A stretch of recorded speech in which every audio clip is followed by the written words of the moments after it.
ठरलं. तर मग या मालिकेच्या आजच्या भागामध्ये कल्पनात ताई आणि प्रतापराव आता त्यांच्या गप्पा चालू असतात आणि त्याचवेळी प्रिया त्या ठिकाणी येते आणि कल्पना ताईंना म्हणते, मी काय म्हणते आई, मी आता म्हणजे बरेच दिवस झाले मी साडी नेसते हो, पण अगदी मनापासून. पण आता मी जर ड्रेस वगैरे घातले तर चालतील का? कल्पना ताई म्हणतात, अगं पण मी तुला म्हणालेच नाहीये की तू साडी नेस. तर प्रिया म्हणते, नाही पण पूर्णा आजी आणि तुला दोघांनाही साड्या आवडतात, मला चांगलंच माहीत आहे. तर कल्पना ताई म्हणतात, हो पण मी माझ्या सुनांवर कधीच जबरदस्ती केली नाही की तुम्ही साडीच नेसा, त्यांना जे हवं ते घालू शकतात आणि जे करायचे आहे ते करू शकतात, त्यांना पूर्ण स्वातंत्र्य आहे, अगदी मुलींप्रमाणेच. तर प्रिया म्हणते, हो आई मला माहीत आहे, पण मी साड्यासुद्धा अगदी मनापासूनच नेसत होते. पण आता काय आहे, मला जॉब लागलाय ना, ऑफिसला जावं लागतं आणि ते मॅनेज करणं कठीण होतं आणि तसंही जॉबला तिथे गेल्यावर पाहिलं तर कोणीच साड्या नेसत नाही, म्हणून म्हटलं मी ड्रेस घातले तर चालतील ना? तर कल्पना ताई म्हणतात, हो काहीच हरकत नाहीये. अग मी तुला साड्या नेस असं कधी म्हटलंच नाही, तर ड्रेस घालण्यासाठी का आडवेन? तर प्रिया म्हणते, काही हरकत नाही असं म्हणत प्रिया आता खुश होते आणि मनाशीच म्हणते, आता मला अधिराजने दिलेला ड्रेस घालता येणार. तर हे सगळं काही सायलीने ऐकलेलं असतं. सायली मनाशीच म्हणते, अचानक हिला साड्यांचा कंटाळा का यायला लागला? बरोबर अधिराज भाऊजींवर छाप पडायची असेल ना, आणि त्यासाठीच हे सगळं काही चालू असेल, ही नाटक त्यासाठीच चालू आहेत. सायलीने प्रियाचं हे बोलणं अगदी बरोबर ओळखलेलं असतं. प्रियाचा हा डाव सायलीच्या लक्षात येतो. तर दुसरीकडे पाहायला मिळत कल्पनाई आणि प्रतापराव त्यांच्या रूममध्ये असतात आणि त्याचवेळी इथे अस्मिता धावत पळत बाळाला घेऊन येते आणि म्हणू लागते, मम्मा अग बघ ना बाळ किती रडते, अग तो मोघापासून खूप रडतोय. तर प्रतापराव म्हणतात, थांब अश्विन सुद्धा घरी नाहीये, मी लगेच अश्विनला फोन करतो. तर कल्पना ताई म्हणतात, नाही त्याची काहीही गरज नाही, बाळ आता शांत होईल. तर आता अस्मिता म्हणू लागते, मम्मा किती रडतोय बघ ना, केव्हापासून रडतोय. तर कल्पनाताई म्हणतात, हो तू जरा शांत रहा असं म्हणत कल्पनाताई आता बाळाला बांधलेलं असतं ते कापड सोडतात आणि त्यानंतर कल्पनाताई म्हणतात, अगं बाळाला घ्यायचालाय, त्याच्यामुळे त्याच्या पोटात दुखते, थांब आता बरं होईल, आपण आत्ता बरं करू त्याला असं म्हणत कल्पनाताई बाळाच्या हातापायांचे व्यायाम करतात आणि त्यानंतर कुठे बाळ शांत होतं आणि हसू लागतं. कल्पनाताई म्हणतात, बघितलं का आता कसा शांत झालाय, असं बाळाला खेळवायचं, असा त्याचा व्यायाम करायचा म्हणजे त्याला बरं वाटणार. अस्मिता म्हणू लागते, बरं झालं मी तुमच्याकडे घेऊन आले, मी तर घाबरूनच गेले होते. तर आता कल्पनात ताई म्हणतात, अजिबात घाबरायची गरज नाही. तर अस्मिता म्हणते, बघ ना मम्मा, म्हणजे मी आता आई झाले तरी सुद्धा मला आणि माझ्या बाळाला माझ्याच मम्माची गरज पडते. कल्पना ताई म्हणतात, होतं असं कधीतरी, कारण शेवटी प्रत्येक गोष्टीला अनुभव लागतो. आता अनुभवानेच माणूस हळूहळू शिकतो. तुला सुद्धा या सगळ्या गोष्टींची सवय होईल. आणि अस्मिता तू याच्या एवढी होतीस ना, त्यावेळी अशीच रडायचीस, मग मी किंवा डॅड तुला असंच फिरवत असायचो, अशाच फेया मारायचो आणि मग कुठे तू शांत व्हायची. आता कल्पनाताई अस्मिताच्या लहानपणीच्या गोष्टी सांगताच अस्मिताचे डोळे पाणवतात. आता प्रतापराव अस्मिताला म्हणतात, अस्मिता बाळा काय झालंय, का रडतीयस? कल्पनाताई अस्मिताला म्हणतात, बाळा काय झालंय? अस्मिता म्हणू लागते, मम्मा डॅड तुम्ही लहानपणापासूनच माझ्यावर किती प्रेम करताय. कल्पनाताई म्हणतात, अगं तू तर आमची मुलगी आहेस. अस्मिता म्हणते, तेच तर, अगं तुम्ही आज आहात म्हणून मी आहे, नाहीतर माझं काय झालं असतं. बाळ मगाशी इतकं रडत होतं, मी सचिनला म्हणाले, सचिन अरे बघ ना आपलं बाळ किती रडते. तर सचिन मला म्हणाला, जा इथून, मला डिस्टर्ब करू नकोस. आता हे ऐकताच प्रतापराव आणि कल्पनाताईंना राग येतो. कल्पनाताई म्हणतात, काय सचिन असं म्हणाला, हा बाप आहे की कोण आहे? तर प्रतापराव म्हणतात, अस्मिता तू विचार करू नकोस, आणि कल्पना, तू चिडूही नकोस अगं, आपण फक्त अस्मिता आणि तिच्या बाळाकडे लक्ष द्यायचं आहे. बाकी कोण कसं वागतं याकडे आपल्याला पाहायचंही नाहीये. आणि त्या सचिनकडून तर अपेक्षा काय ठेवणार. त्यामुळे अस्मिता, तुला रडायची काहीच गरज नाहीये. तर प्रतापराव कल्पना ताईंना म्हणतात, कल्पना अगं, तिच्या बाळाला तू तर शांत केलंस, मग आता आपलं बाळ रडते, त्याला कोण शांत करणार आता असं म्हणतातच अस्मिता हसू लागते. कल्पना ताई अस्मिताची लाड करत म्हणतात, बघ किती क्यूट दिसतेस असताना, अशीच आयुष्यभर हसत राहा. आणि अस्मिता ऐक, गोष्ट कायम बाळा लक्षात ठेव, तुझ्यासोबत कोण असो किंवा नसो परंतु तुझे मम्मा आणि डॅड कायम तुझ्या सोबत आहेत. असं म्हणताच अस्मिता लगेच कल्पनाताईंना मिठी मारते. कल्पनाताई अगदी प्रेमानेच अस्मिताला जवळ घेतात आणि म्हणू लागतात, माझ ते बाळ असं म्हणत तिचे लाड करू लागतात. तर दुसरीकडे पाहायला मिळतं, अर्जुन आता नेहमीप्रमाणेच ऑफिसला निघालेला असतो. अर्जुनचा मूड फ्रेश असतो आणि म्हणून अर्जुनने गाडीमध्ये छान गाणी लावलेली असतात. आता जयेशचा सतत अर्जुनला फोन येत असतो, परंतु अर्जुनच्या काही लक्ष नसतो. आणि त्याचवेळी पोलिसांची गाडी अर्जुनचा पाठलाग करत असतात. आता अर्जुनला हे काहीच माहीत नसतं आणि अचानकच पोलिसांची गाडी अर्जुनच्या गाडीसमोर येऊन उभी राहते. आता पोलीस अर्जुनची गाडी थांबवतात. अर्जुन म्हणतो, काय झाले साहेब, तुम्ही माझी चूक नसताना अशी गाडी का थांबवली आहे. तर आता इन्स्पेक्टर साहेब अर्जुनला म्हणतात, का विचारून गाडी थांबवायला हवी का, की एक प्रतिष्ठित वकील असल्यामुळे स्पेशल ट्रीटमेंट द्यायला हवी. तर अर्जुन म्हणतो, मी स्पेशल ट्रीटमेंट मागेच नाहीये किंवा असं काही म्हटलंच नाहीये, पण माझी चूक नसताना तुम्ही माझी गाडी का थांबवली एवढंच तर मी विचारत आहे. तर आता हवालदार साहेब अर्जुनला म्हणतात, सर तुमच्या गाडीला नंबर प्लेट नाहीये आणि म्हणूनच सरांनी तुमची गाडी थांबवली आहे. अर्जुन म्हणतो, कसं शक्य आहे. तर इन्स्पेक्टर साहेब अर्जुनला म्हणतात, काय झालं, पोलिसांवर विश्वास नाहीये का. अर्जुन म्हणतो, नाही तसं नाही, पण नंबर प्लेट तर होतीच. तर इन्स्पेक्टर साहेब म्हणतात, मग दाखवा चला. आता अर्जुन जाऊन पाहतो. त्यावेळी अर्जुनच्या गाडीची नंबर प्लेट गायब असते. आता अर्जुनलाही धक्का बसतो. अर्जुन म्हणतो, हे कसं शक्य आहे. रात्री ज्यावेळी गाडी मी पार्क केली त्यावेळी तर नंबर प्लेट होती. कदाचित सकाळी का म्हणजे पडली असेल वाटेत. तर हवालदार साहेब म्हणू लागतात, किंवा चोराने चोरली असेल. अर्जुन म्हणतो, असंही असू शकतं. तर इन्स्पेक्टर साहेब म्हणतात, मग फाईन भरा. अर्जुन म्हणतो, हरकत नाही.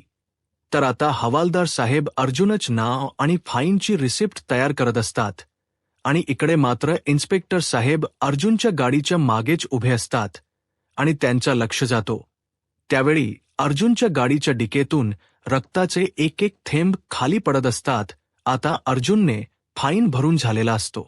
अर्जुन आवाज देत म्हणतो, फाईन भरून झालाय साहेब, आता अजून काय मी जाऊ शकतो ना. तर आता इन्स्पेक्टर साहेब अर्जुनला म्हणतात, नाही, अगोदर मला डिकी खोलून दाखवा. अर्जुन म्हणतो, काय चाललंय हे सगळं काही, मला उशीर होतोय. माझी जर काहीच चूक नसेल तर तुम्ही हे सगळं काही का करायला सांगताय. तर इन्स्पेक्टर साहेब अर्जुनला म्हणतात, मी म्हणालो ना की डिकी उघडा. तर आता अर्जुन अगदी बिंदास्त डिकी उघडतो. परंतु ज्यावेळी अर्जुन आतमध्ये मृतदेह पाहतो त्यावेळी मात्र अर्जुनच्या पायाखालची जमीनच सरकते.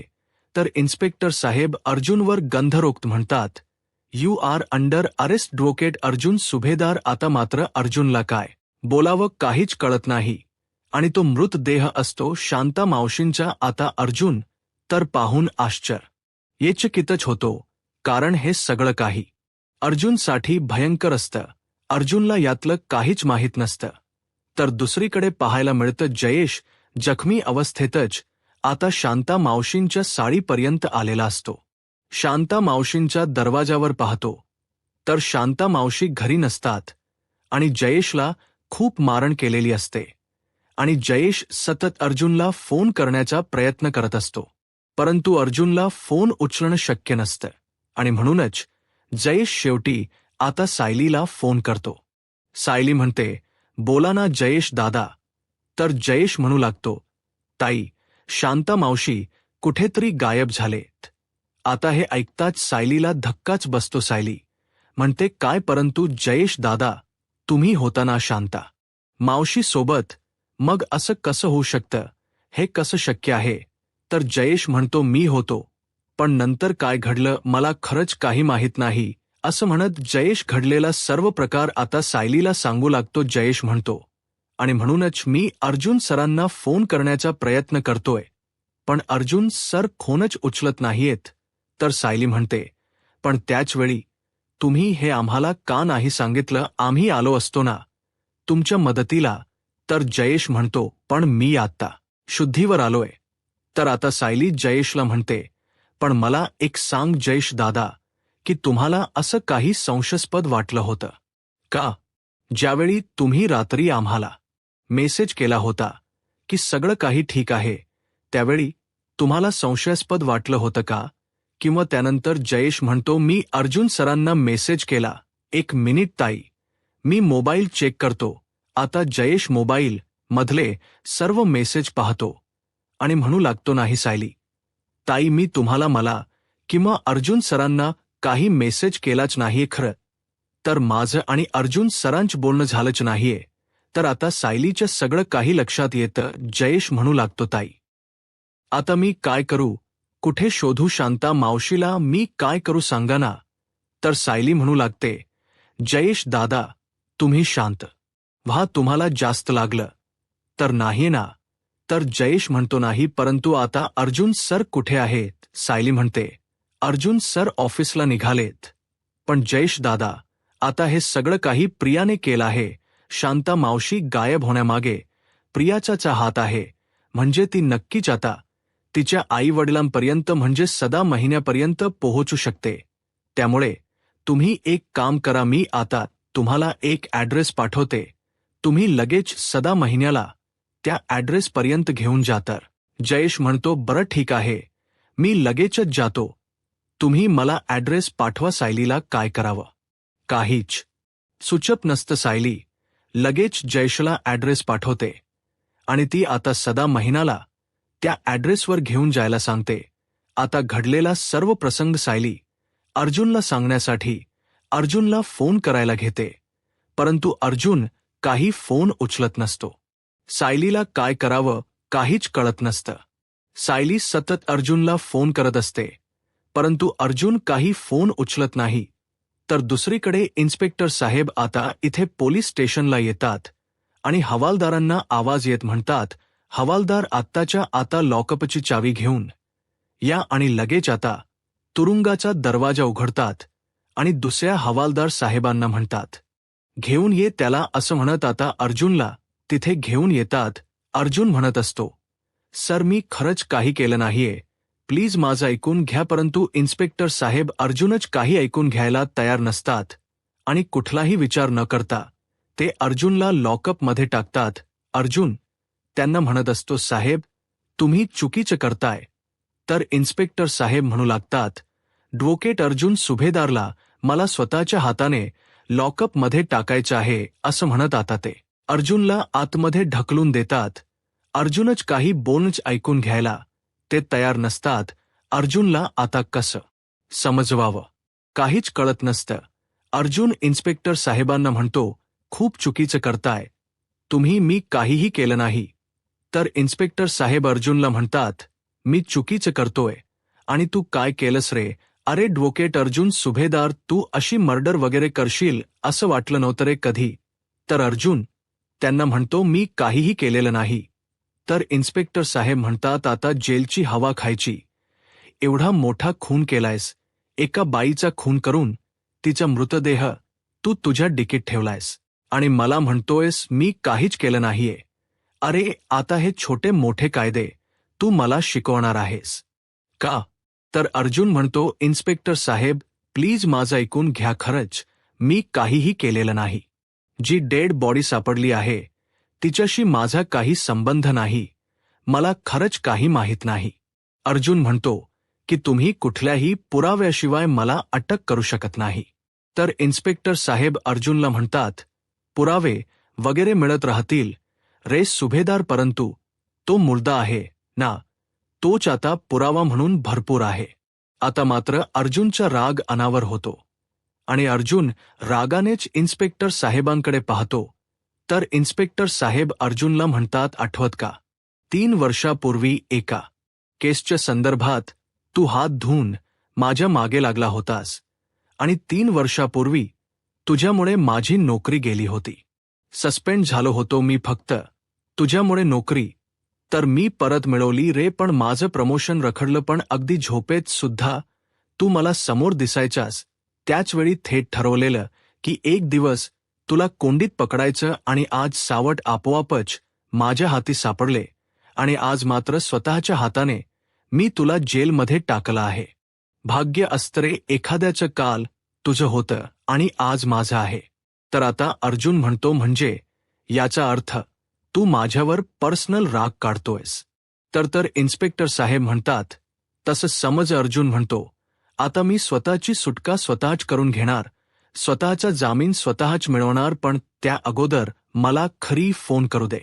तर इन्स्पेक्टर साहेब अर्जुनला म्हणतात, ते बघू. अर्जुन म्हणतो, बघू नाही, मला माझ्या घरी कॉल करण्यापासून तू अडवू शकत नाहीस. इन्स्पेक्टर साहेब म्हणतात, ते सगळं काही नंतर, अगोदर आमचं काम आम्हाला करू दे. अगोदर सगळी चौकशी आणि सगळे डिटेल्स पूर्ण होऊ देत, त्यानंतर तुला फोन करायला मिळेल. हवालदार लगेच गाडीचा पंचनामा करायला घ्या. असं म्हणत इन्स्पेक्टर साहेब यांनी तर पर्सनल राग अर्जुनवर काढलेला असतो आणि याचाच अर्जुनलाही खूप राग आलेला असतो.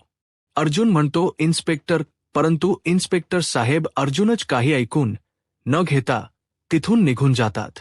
आता अर्जुनला काय करावं काहीच कळत नाही, कारण त्याच्याकडे फोनही नसतो. तर दुसरीकडे पाहायला मिळतं सायली सतत अर्जुनला फोन करण्याचा प्रयत्न करत असते, परंतु अर्जुन फोन उचलत नाही. आणि आता काय करावं सायली विचार करू लागते. सायली म्हणू लागते, शांता मावशी कुठे गायब झाले असतील, कुठे शोधायचं यांना, आता काय करू, हे सुद्धा फोन उचलत नाहीयेत. मी आता लगेच चैतन्य भाऊजींना फोन करू का, असा विचार करत आता सायली चैतन्यला फोन करते. चैतन्य ऑफिसच्या दिशेने निघालेला असतो. चैतन्य पाहतो तर सायलीचा फोन असतो आणि म्हणूनच चैतन्य एका साईडला गाडी उभी करतो आणि म्हणतो, सायली, वहिनीचा फोन. असं म्हणत चैतन्य फोन उचलतो आणि म्हणतो, बोल ना सायली वहिनी. तर सायली घाबरतच चैतन्याला विचारते, चैतन्य भाऊजी, मला सांगा, हे तुमच्या सोबत आहेत का? तर चैतन्य म्हणतो, नाही, अर्जुन माझ्या सोबत नाहीये. पण अर्जुन एका क्लायंट मीटिंगसाठी जाणार होता आणि तिथून तो नंतर ऑफिसला येणार होता. मी तर आता ऑफिसलाच निघालोय. काय झालंय वहिनी? तर आता सायली म्हणू लागते, खूप मोठा प्रॉब्लेम झालाय आणि हे तर फोन उचलतही नाहीयेत. तर आता चैतन्य म्हणतो, हो वहिनी, पण काय झाले?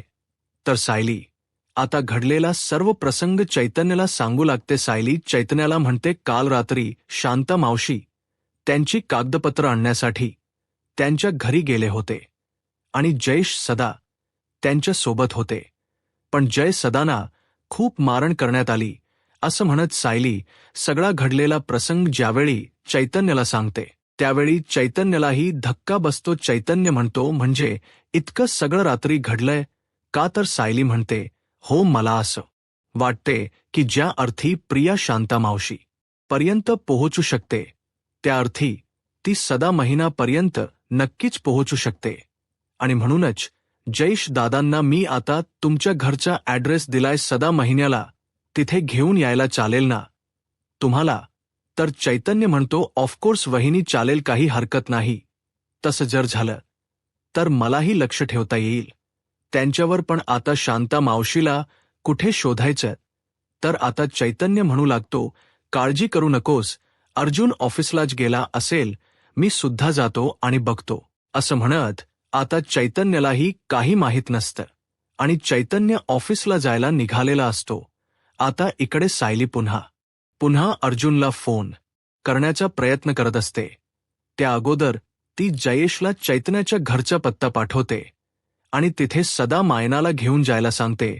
तरीकडे पाहायला मिळतं की अर्जुन लॉकअपमध्ये असतो आणि इथे मात्र इन्स्पेक्टर साहेब अर्जुनवर हसत असतात आणि त्याचवेळी मीडियाची माणसं त्या ठिकाणी येतात. तर आता इन्स्पेक्टर साहेब यांना म्हणतात, इन्स्पेक्टर पाटकर साहेब, तुम्ही आता ॲडव्होकेट अर्जुन सुभेदार यांना अटक केले का? तर ते म्हणू लागतात की हो, आत्ताच मी त्यांना खुनाच्या आरोपाखाली अटक केला आहे.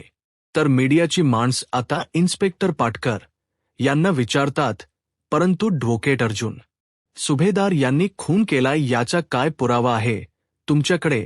तर इन्स्पेक्टर पाटकर म्हणू लागतात, हो, त्यांच्या गाडीच्या डिकेत एका बाईचा मृतदेह सापडलाय. अजून कसला पुरावा हवाय? आणि त्याच पुराव्याखातर आणि त्या पुराव्याच्या आधारावर ॲडव्होकेट अर्जुन सुभेदार यांना मी अटक केली आहे. तर आता इन्स्पेक्टर साहेब अर्जुनच्या विरोधात साक्ष देत असतात. तर आता अर्जुन त्यांना म्हणतो, इन्स्पेक्टर साहेब, हे आतमध्ये येऊच कसे शकतात? यांना आतमध्ये येण्याची परवानगीच कोणी दिली? हे काय चाललंय तुमचं? तर इन्स्पेक्टर साहेब अर्जुनकडे पाहून हसू लागतात. तर आता मीडियाची माणसं इन्स्पेक्टर साहेबांना विचारतात, परंतु हे सगळं काही ॲडव्होकेट अर्जुन सुभेदार यांनी केलं आहे आणि तसं त्यांनी कबूल केलं आहे का? तर इन्स्पेक्टर पाटकर म्हणतात, ते तुम्ही ॲडव्होकेट अर्जुन सुभेदार यांनाच विचारू शकता. तर आता इन्स्पेक्टर साहेबांना मीडियाची माणसे विचारतात, परंतु आम्ही त्यांना प्रश्न कधी विचारू शकतो? तर इन्स्पेक्टर पाटकर यांना ती संधी मिळालेली असते. ते म्हणतात, आता विचारायचं आहे का?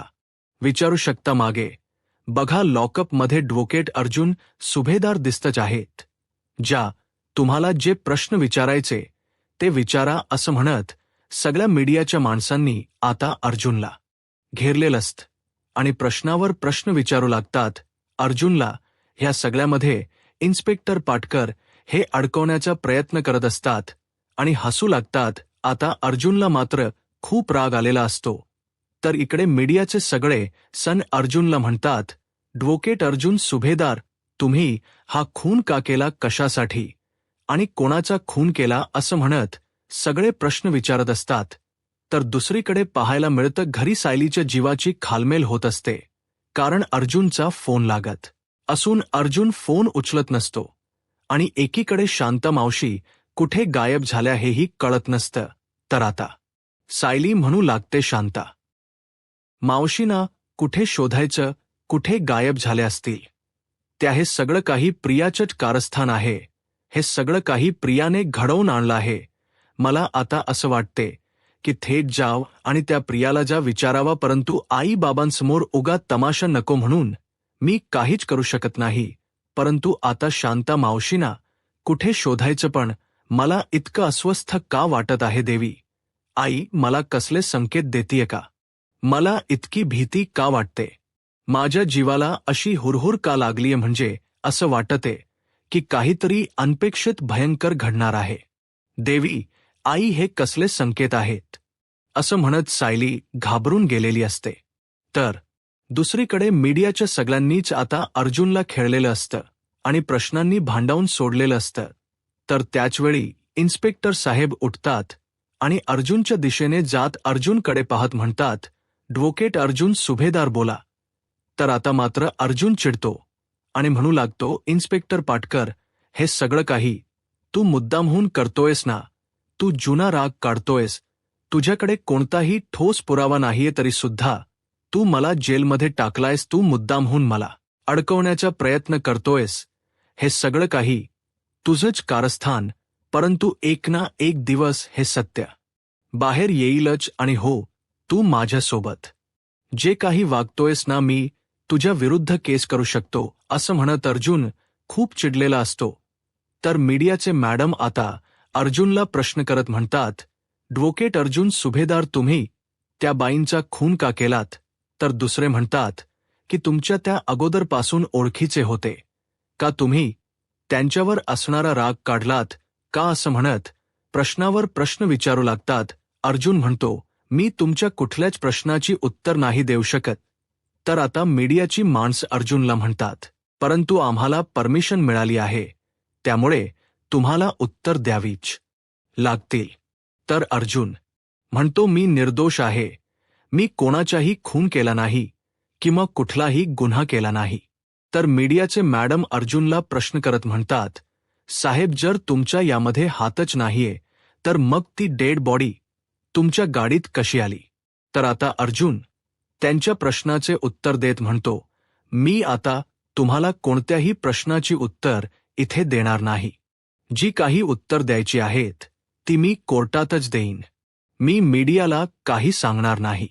तर मीडियाची माणसं अर्जना म्हणतात, सर तुम्हाला उत्तर द्यावंच लागेल. तुमच्याशी बोलण्याची आम्हाला परवानगी मिळाली आहे. तर आता अर्जुन म्हणतो, इन्स्पेक्टर तू जे काही करतोयस ना ते महागात पडेल, कारण हे सगळं काही कायद्याच्या उलट करतोयस. हे कायद्यात बसत नाही. आत्ताच्या आता यांना इथून जायला सांग. आता मात्र इन्स्पेक्टर साहेब म्हणतात, चला चला काय करताय तुम्ही तिथे, तुम्हाला इथे यायची परवानगी कोणी दिली? असं म्हणत आता इन्स्पेक्टर साहेब आता अर्जुनचे खोटो त्याच्याशी प्रश्न विचारून झाल्यानंतर त्यांना उलट बोलतात आणि तिथून त्यांना जायला सांगतात. आता मीडियाच्या माणसांचं काम झालेलं असतं आणि इन्स्पेक्टर पाटकर यांचंही काम झालेलं असतं. इन्स्पेक्टर पाटकर अर्जुनकडे पाहून हसू लागतात. अर्जुन म्हणतो, इन्स्पेक्टर पाटकर तू हे सगळं काही चुकीचं करतोयस. तुला काय वाटतं रे? या सगळ्यामध्ये मी तुला अडकवलं होतं. तू माझ्यामुळे सस्पेंड झाला नाहीस तर तू त्यावेळी सुद्धा बेकायदेशीर वागत होतास म्हणून सस्पेंड झालास आणि आता सुद्धा तू बेकायदेशीरच वागत आहेस. माझ्यावर कुठलेही आरोप लावून तू मला अडकवण्याचा प्रयत्न करतोयस. पण एक गोष्ट लक्षात ठेव, मी बाहेर आलो ना की मग तुला या सगळ्या प्रश्नांची उत्तर देईन.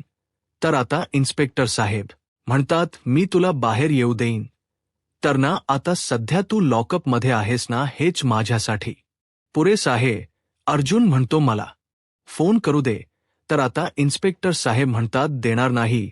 अर्जुन म्हणतो, तुला हे चांगलंच माहीत आहे की मी बाहेर आल्यानंतर मी तुझी काय अवस्था करू शकतो. त्यामुळे आता मला फोन करायचा आहे. तर इन्स्पेक्टर साहेब हवालदार साहेबांना आवाज येतात आणि म्हणतात, ॲडव्होकेट अर्जुन सुभेदार यांना बाहेर घेऊन या. आणि हो बेड्या घालूनच आता हवालदार साहेब आता इन्स्पेक्टर साहेबांचं ऐकतात आणि अर्जुनला फोन करण्यासाठी बाहेर घेऊन येत असताना त्याच्या हातात बेड्या घालतात. आता अर्जुन बाहेर येतातच पहिला फोन सायलीला करतो. सायली पाहते तर एक वेगळा नंबर असतो. सायली म्हणते, हॅलो कोण? अर्जुन म्हणतो, सायली मी बोलतोय. आता मात्र सायलीला धक्काच बसतो. सायली म्हणते, हा कुठला नंबर आहे? अर्जुन म्हणतो, आता मी जे काही सांगतोय ते शांतपणे ऐकून घे. मी पोलीस स्टेशनमध्ये आहे. मला अटक करण्यात आली आहे एका गुन्ह्याखाली. आता हे ऐकताच सायलीला धक्काच बसतो. तिच्या पायाखालची जमीनच सरकते. सायलीला काय बोलावं काहीच कळत नाही. तर दुसरीकडे कल्पनाताई आणि हॉलमध्ये असतात आणि त्यावेळी प्रतापराव मोठ्यानेच आवाज देत म्हणतात, कल्पना. तर कल्पनाताई म्हणतात, काय झाले? तुम्ही एवढ्या मोठ्याने का ओरडताय? एवढे घाबरला आहात का? प्रतापराव म्हणू लागतात, कल्पना खूप मोठा प्रॉब्लेम झालाय. कल्पनाताई म्हणतात, काय झाले? तर प्रतापराव म्हणू लागतात, आपल्या अर्जुनला पोलिसांनी एका खुनाच्या आरोपालीखाली अटक केला आहे. तर कल्पनाताई म्हणतात, काहीतरीच काय बोलताय तुम्ही? काहीतरी गैरसमज झाला असेल. तर प्रतापराव म्हणतात, नाही ही न्यूज ऐक. आता सगळीकडे न्यूजमध्ये पसरलेलं असतं की ॲडव्होकेट अर्जुन सुभेदार यांना एका खुनाच्या आरोपाखाली अटक करण्यात आलं. आता प्रिया सुद्धा ही न्यूज पाहते. विमल तर पूर्णपणे घाबरून जाते आणि म्हणू लागते, काय चाललंय हे? आपल्या घरावरच एका मागून एक संकटात काय येत आहेत. तर प्रिया म्हणते, बाप रे, हे किती भयंकर आहेत. तर त्याचवेळी प्रतिमा हत्या, सुमन काकू सर्वच जण आलेले असतात. प्रतिमा हत्या म्हणू लागतात, कल्पना तू बातमी पाहिलीस का? अगं यांनी तर बातमी पाहिली आणि थेट पोलीस स्टेशनलाच गेले आहेत. तर अश्विन म्हणू लागतो, डॅड हे काय आहे? प्रतापराव म्हणतात, काहीच कळत नाहीये. आता प्रिया अश्विनला ती न्यूज दाखवते. तर इकडे प्रतापराव म्हणू लागतात, हे कसं शक्य आहे?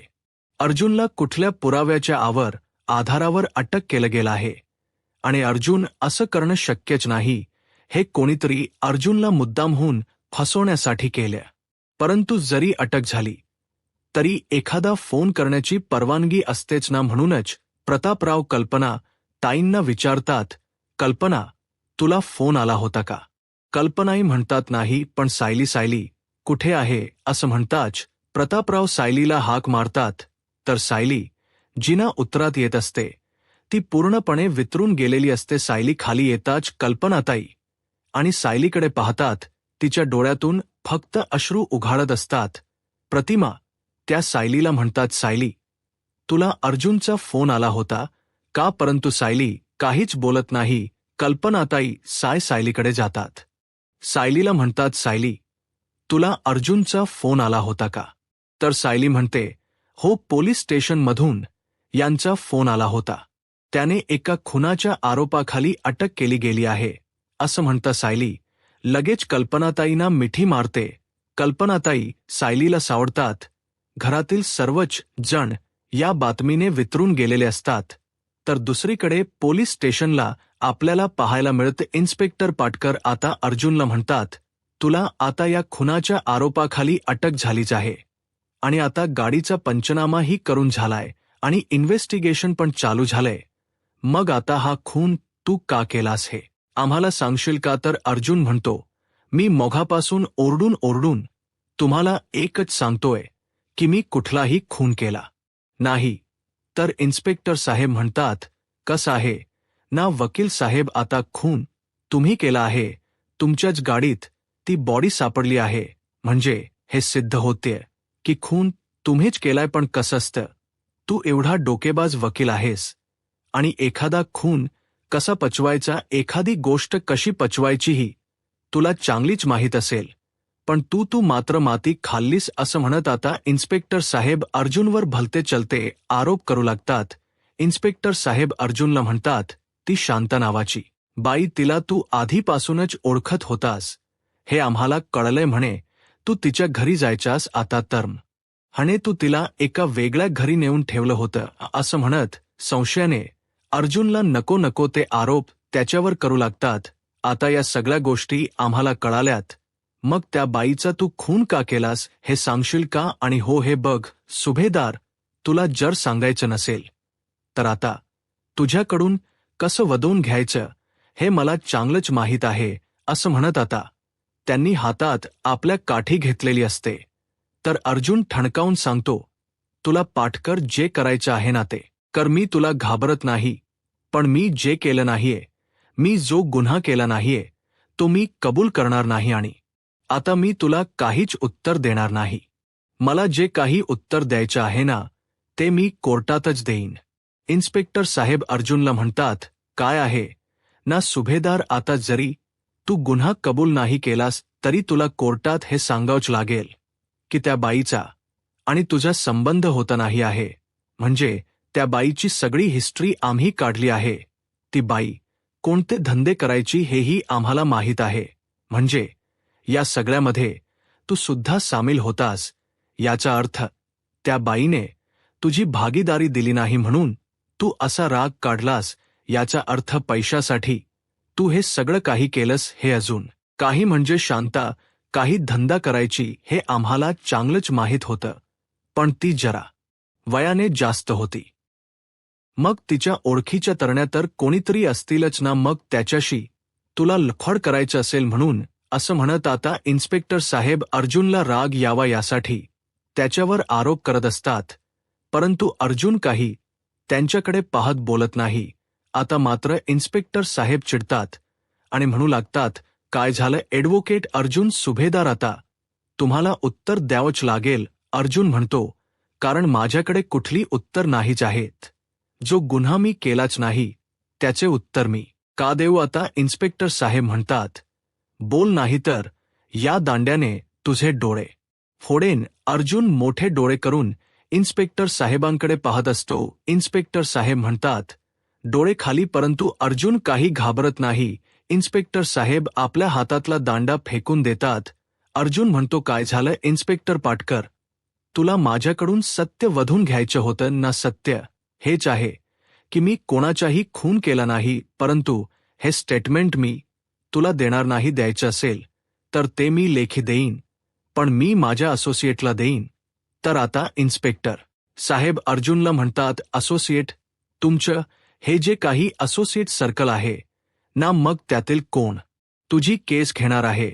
अरे, तुझ्यावर एवढा मोठा गंभीर गुन्हा आहे, तुझी केस कोणी घेणारच नाही, आणि घेतली तर एखाद्या सिनियर वकिलाने, बाकी तर कोणी घेणारच नाही. आणि अजूनपर्यंत तर कुठलाही सिनियर वकील इथपर्यंत आलेला नाही. तर अर्जुन म्हणतो, त्याची काही गरजच नाहीये पाटकर, कारण माझी केस मीच लढवणार आहे. आता मात्र इन्स्पेक्टर पाटकर यांचा माज अर्जुनने चांगलाच उतरवलेला असतो. तर दुसरीकडे सुभेदारांच्या घरी आपल्याला पाहायला मिळत कल्पनाताई सायलीला सावरतात आणि म्हणतात, सायली, तू काळजी करू नकोस. कल्पनाताई म्हणतात, मला माहीत आहे, माझ्या अर्जुनने खून वगैरे केला नाहीये, माझी खात्री आहे. माझा अर्जुन आयुष्यात कधीच कोणाचा खून करणार नाही. तर प्रतापराव कल्पनाताईंना शांत करतात.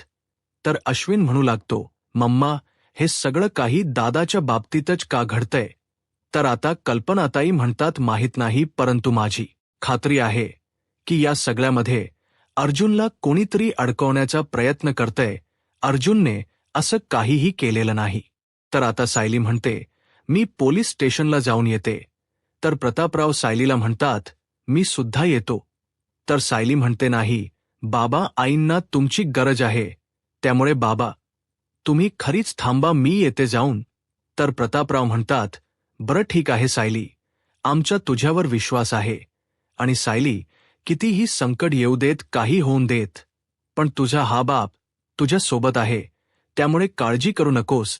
तर प्रतापराव सायलीला म्हणतात, सायली, मी येत नाही, पण मी चैतन्याला फोन करतो. असं म्हणत प्रतापराव चैतन्याला फोन करतात आणि म्हणतात, चैतन्य, तू न्यूज ऐकलीस ना? मग आत्ताच्या आता बेलचे पेपर तयार कर आणि पोलीस स्टेशनला जा. तिथे रविराजही गेला आहे आणि सायली निघतच आहे.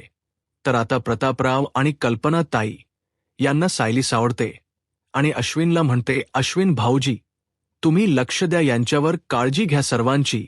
आणि आई, मी तुम्हाला वचन देते, मी यांना या सगळ्यातून अगदी निर्दोष सोडवेन, माझा शब्द आहे तुम्हाला. असं म्हणत सायली आता पोलीस स्टेशनला जायला निघालेली असते.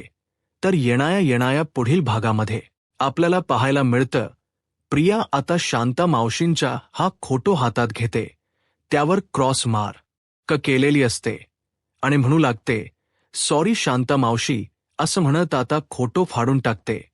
तर दुसरीकडे सायली अर्जुनला म्हणते, तुम्ही काळजी करू नका, आम्ही तुमच्या सोबत आहोत. तर रविराज सर म्हणू लागतात, अर्जुन, तुला सोडवण्यासाठी आम्ही सर्व प्रयत्न करू. अर्जुन म्हणतो, मी स्वतःची केस स्वतःच लढणार आहे. जर या सगळ्यामध्ये मला अडकवलं गेलेलं आहे तर आता मी स्वतःची सुटका करून घेणार.